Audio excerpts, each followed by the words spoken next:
en comunicación con la asambleísta de Ecuador, Pierina Correa, hermana del expresidente Rafael Correa Delgado. Pierina, muchas gracias, muy amable como siempre por acceder a esta entrevista.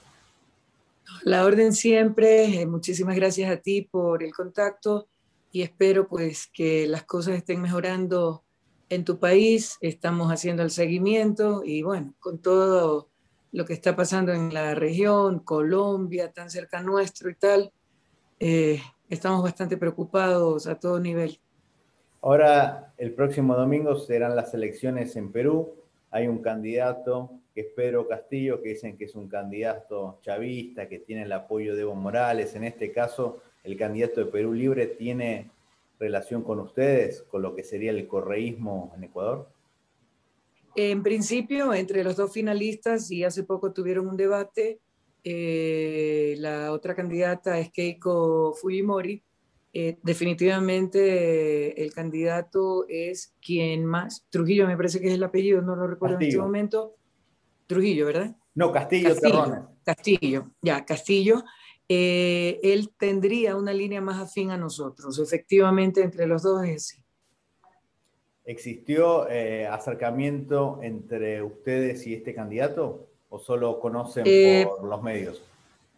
Por mi parte, no. No sé si a nivel de Rafael, pero no he tenido conocimiento de eso. Hemos estado concentrados en el tema de la campaña y luego el post-campaña, es decir, los diferentes calendarios de asunción de las autoridades y realmente no he hecho seguimiento de eso, pero entre los dos sería Castillo el que tenga línea más afín a nosotros. Nosotros partimos del respeto a la libre determinación de los pueblos, a la soberanía de los diferentes países. Para mí, soberanía es que tú respetes, me respetes como país, pero yo también respete el tuyo. Y pues más allá de diferencias o coincidencias. Así es que a partir de ello, no sabemos cómo se vaya a decantar. Por ejemplo, en el caso mío, yo soy asambleísta, en el caso de ellos, su congreso, su asamblea, cómo se vaya a decantar el tema, pero eventualmente nosotros también mantenemos relaciones desde la Asamblea Nacional con sus pares en los diferentes países de la región. Ustedes se caracterizan también por denunciar violaciones a derechos humanos, hablar sobre políticas de derechos humanistas.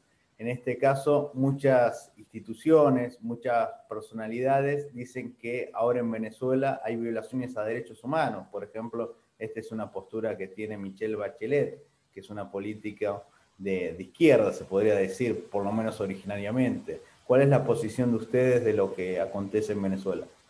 ¿Es dictadura, Mira, democracia, hay violación a derechos humanos? ¿No la hay? el presidente Maduro fue elegido por la gente y ha seguido manteniendo, por lo menos en un gran porcentaje, el apoyo de ese pueblo. Tratamos de no inmiscuirnos en ese tipo de cosas porque a nosotros tampoco nos gusta que lo hagan otros países. En un claro acto de violación a los derechos humanos, literalmente de masacre, es lo que está ocurriendo en Colombia. Un gobierno de derecha, un gobierno que le ha dado vía libre al ejército y a la policía, así como lo hizo María Paula Romo, la exministra de Gobierno, en nuestro país en las protestas de octubre 2019. Acá también han dado la orden de masacrar y pasarle por encima a la gente. Y la gente está parada firme hasta que no se vaya Duque. Entonces ahí sí hay violación de los derechos humanos. Los muertos ya se cuentan por encima de los 60. Hay denuncias de mujeres que han sido salvajemente violadas. Hay denuncias de agresiones del ejército repeliendo, pero de una manera terrible a la gente. Y ahí sí nosotros hemos dicho, hemos manifestado nuestra solidaridad con el pueblo colombiano, siempre diciendo la libertad de elegir, la libertad de elegir, la libertad de pronunciarse. Ellos están haciendo también marchas y protestas pacíficas, tal como lo hicimos nosotros en octubre de 2019, en nuestro caso, como consecuencia del decreto 883 que liberalizaba los precios de los combustibles a precios internacionales y le quitaba el subsidio. Hoy se está ya sintiendo fuertemente el impacto porque se logró derogar ese decreto a saldo de 11 muertos, de más de 1.300 detenidos y heridos, de muchas personas que quedaron con discapacidad permanente. Hoy día, a las 10 de la mañana, hora nuestra, justamente había en la Fiscalía una audiencia en la que tenía que dar declaraciones María Paula Romo, desde donde se encuentre, entiendo que está en Estados Unidos, nuestra representante, no solo de bloque, asambleísta también, pero la representante de las víctimas de discapacidades permanentes, Yajaira Urresta, ella estuvo presente, no sabemos si ha terminado ya la audiencia, estamos pendientes, pero por ejemplo fue llamada, vamos a ver con qué discurso sale, pero nosotros sí defendemos los derechos humanos más allá de donde estén siendo violados o en contra de quién. Hemos manifestado nuestra solidaridad con el pueblo colombiano, pero no hemos manifestado una postura oficial nuestra, por ejemplo, como bloque, en el sentido de que Duque tenga que irse, de que lo depongan, cosas de ese tipo, no. Hemos manifestado la solidaridad y hemos denunciado, sí, ante comunidad internacional, la violación de los derechos humanos en base a los testimonios que nos llegan, los videos que nos llegan, las noticias, boletines de prensa, entre otros, a los organismos internacionales para que también hagan presencia se manifiesten. Un tema que se observa que a nivel sanitario Ecuador empezó muy mal y ahora parece que está controlando la pandemia. Cosa diferente ocurre en el país vecino de Perú, que la pandemia cada vez es peor. ¿Cuál piensas que fue la diferencia entre las políticas sanitarias de ambos países vecinos? Que uno, como ustedes, se están recuperando y Perú cada vez lamentablemente está peor. A ver, lo de que nos estemos recuperando no creo que sea tan exacto. Eh, Internacionalmente, a nivel de los diferentes organismos, se señaló al Ecuador como uno de los que peor había manejado el tema de la pandemia. En este momento hemos vuelto a tener un estado de excepción que ya terminó, hemos vuelto a tener restricciones, cuarentena total los fines de semana, que hace poco se levantó, restricciones de movilización, tanto de vehículos como de personas, teletrabajo, teleeducación.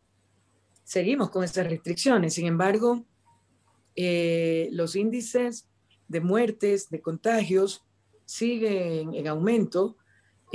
Adicionalmente, las unidades UCI siguen complicadas. Han muerto, por ejemplo, en la ciudad de Quito, más de 60 niños. Entonces, ¿qué es lo que el actual presidente de la República ofreció en época de campaña? Que en los 100 primeros días de su gobierno iba a vacunar a 9 millones de personas. En el gobierno anterior se llevó muy mal el proceso, el poco proceso de vacunación que se daba. Ahora han salido dentro del levantamiento de datos del gobierno entrante de que recibió en el aspecto de salud y de vacunas, que por ejemplo no ha habido un registro formal digital de las personas que han acudido dentro de la planificación a vacunarse. Este gobierno ya estableció un calendario y por edades y por temas de enfermedades catastróficas preexistentes. Por ejemplo, a mí me toca a partir del 15 de junio, ¿ya? El rango de edad de 60 años, de 50 a 60 años y sin enfermedades prevalentes. Entonces, por ejemplo, ahí me toca. Acabo de cumplir 60 años, así que entro con la justa en el grupo. Pero, por ejemplo, ¿qué es lo que preocupa? Que no hay vacunas. No hay las vacunas suficientes para cumplir, por lo menos en este momento, esa planificación de los 100 días. Pirina, ¿has escuchado sobre la vacuna peruana que está llevando adelante el doctor Manolo Fernández, ya que ustedes están al lado del Perú? ¿Qué saben? No, desconozco del tema, hasta del dióxido de cloro tengo información, no conozco lo de la vacuna de Perú, conozco de la vacuna cubana, obviamente de la rusa. Por ejemplo, hay un ofrecimiento de vacunas rusas, del Sputnik, incluso acompañado de financiamiento, y se lo ha puesto a consideración del gobierno nacional y no han respondido para nada. Sin embargo, la actual ministra en funciones de Salud ha dicho que si acaso no se logra cumplir con el plan, no será por falta de voluntad de parte del gobierno.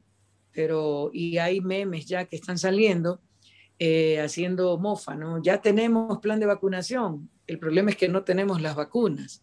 Entonces, estamos todos a la expectativa.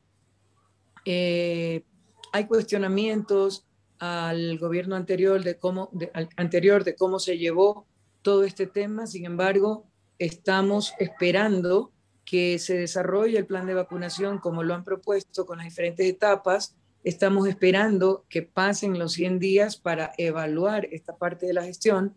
En principio, hasta septiembre, el gobierno ha señalado que terminaría esta primera fase. Vamos a ver, o sea, todo es ofrecimiento y todo es expectativa. Y en más de una ocasión, incluso antes de posesionarse como presidente, ha hecho ofrecimientos como parte de su campaña, que luego ha tenido que echar marcha atrás porque ha visto que en la realidad no pueden ser ejecutables. Entonces, por eso todo el mundo está a la expectativa. Nosotros, como bloque de asamblea mayoritario hemos dicho, y desde la campaña, que garantizaríamos por nuestra parte las condiciones de gobernabilidad por respeto y consideración al pueblo ecuatoriano y a la profunda crisis que estamos pasando, pero que así también nos reservamos el derecho de protestar y oponernos con argumentos y con respeto en caso de que las decisiones que se tomaran o las acciones que se tomaran fueran en detrimento y perjuicio del pueblo ecuatoriano. La última pregunta. En el gobierno de Lenín Moreno, desde tu espacio político decían que había persecución hacia el expresidente Correa. En este caso, ¿cómo piensas que va a ser el gobierno de Lasso? ¿También ustedes consideran que puede perseguir a tu hermano? A ver, no creemos que Guillermo Lasso como tal lo haga. Sin embargo, dentro de su entorno hay gente muy visceral, muy hepática, que incluso en declaraciones públicas ha manifestado su odio, su completa oposición a quienes formamos parte de la Revolución Ciudadana o el correísmo, como también se nos conoce. Guillermo Lasso ha dicho que la justicia actúe, que no va a haber persecución. El problema no es simplemente hacerlo como enunciado. El problema es que siguen estando las mismas autoridades que han demostrado con hechos una utilización de la justicia y de todas sus herramientas como parte de la persecución visceral contra todos aquellos que consideran enemigos políticos, la judicialización de la política y la politización de la justicia. Entonces, ¿qué era lo que se había conversado y eventualmente acordado en una primera etapa de la Asamblea antes de arrancar el ejercicio legislativo?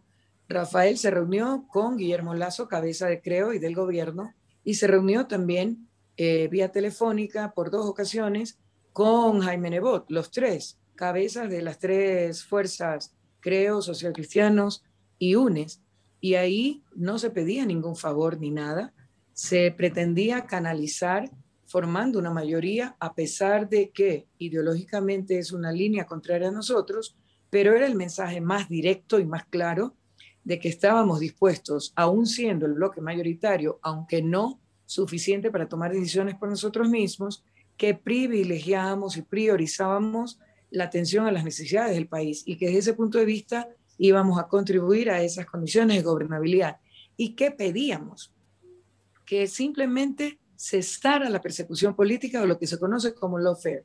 Nadie ha pedido tergiversar la justicia, nadie ha pedido manipular la justicia o manipular las leyes, no, simplemente que cese la persecución, que la justicia sea, voy a redundar, justa y objetiva y que no sea usada como herramienta de persecución. ¿Por qué decimos que la justicia sea objetiva y justa. ¿Por O qué? sea, Porque, por ejemplo, en en el síntesis, que no caso... se politicen, que se ajuste al derecho. Exacto, que se respeten los debidos procesos, que se respeten los principios de inocencia, que vuelva a existir el Estado de Derecho en nuestro país. Porque, por ejemplo, en el caso más conocido quizás, sobornos, mira, 8 meses exactos, lo declararon el juicio del siglo, 21 acusados, entre ellos un expresidente, un ex vicepresidente, altos funcionarios del gobierno, importantísimos empresarios que no contrataban solamente con el gobierno de Rafael, sino que venían de 20, 30 años de hacer contratación pública, por lo tanto, no es que eran partidarios nuestros, no, simplemente eran empresarios que estaban haciendo su trabajo. Entonces, 8 meses y en cada etapa que se iba desarrollando había irregularidades de todo tipo, fraude procesal de principio a fin, se interponían los recursos y la documentación que la ley permitía y todo era negado, negado, negado, negado, negado. Entonces, ahí hay una demostración clarísima del lawfare. Nosotros seguimos igual con instancias internacionales más allá de las nacionales que corresponden. Por ejemplo, te voy a mostrar otro caso. El ex vicepresidente Jorge Glass, él ya cumplió más del 40% de su condena. En ley ya podría calificar para ir a un régimen de prelibertad. Adicionalmente, él tiene una condición de salud que se encaja, se engloba en las recomendaciones que hiciera justamente Michelle Bachelet en cuanto a combatir el hacinamiento de las cárceles, peor en COVID, haciendo una atención especial a personas con estas características que pudieran asumirse con medidas alternativas como arresto domiciliario, como grillete, como presentación periódica, entre otras cosas. Pero, ¿qué era lo que se pedía, por ejemplo? Que se aplique la ley. No está pidiendo ningún favor, ya cumple, pero que no se den, que cumpliendo la ley y poniendo un pie fuera del centro penitenciario, venga la fiscal general del Estado y le endose un nuevo juicio, una nueva acusación, una nueva orden de prisión y lo vuelva a meter en la cárcel. Ese tipo de cosas es las que hemos pedido que no se den. Y no solamente con quienes son nuestros presos o perseguidos políticos, con cualquier persona. O sea, es un tema de respeto a la ley, respeto a los procesos. Eso es lo que muchos detractores nuestros no quieren entender.